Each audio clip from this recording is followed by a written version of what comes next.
Look, St Augustine's in Blackrock is a school for children with additional needs, and they cater for children with those needs from as far north of the city as Santry, many places in between, down to Wicklow, many in the Dún Laoghaire area, in my area, and others in South Dublin.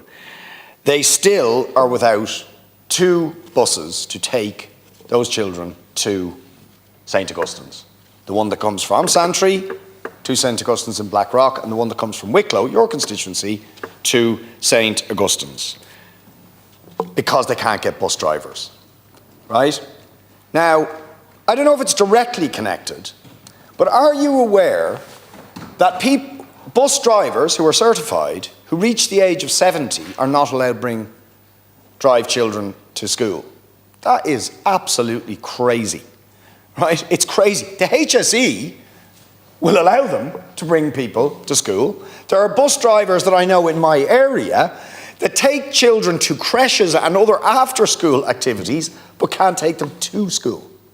It's absolutely insane. It's discriminatory against the drivers, and it's madness when we can't get the bus drivers.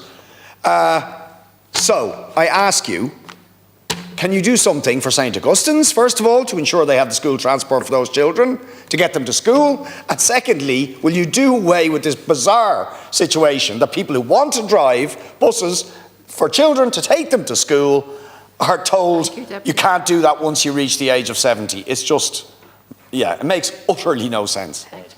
Deputy Boyd Barrett, firstly on the specific issue for St Augustine's, and it's a school I know well, and a number of my constituents attend that school. I will see what the story is in terms of those 2 bus routes. It's not often you and I can agree on issues for political reasons, but I do think the over 70s ban is nuts. I've made this view very clear to the Department of Transport, to the Department of Education, and the reason I say it's nuts is similar to yourself.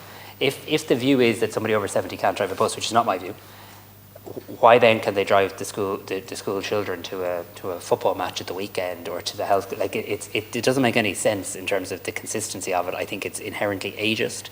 I'd much rather see a situation where people are medically assessed, and I know people would be willing to do that. I also know a number of people who would be willing to drive buses, and they tell me this as I go around the country, and that is a source of frustration. The Minister for Education, I know, shares this view.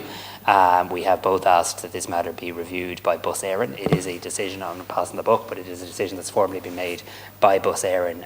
We've asked the Road Safety Authority to look like it. I don't believe it stands up to any level of scrutiny, just for what it's worth. But on the specific issue of St Augustine's, I'll continue to pursue that. Deputy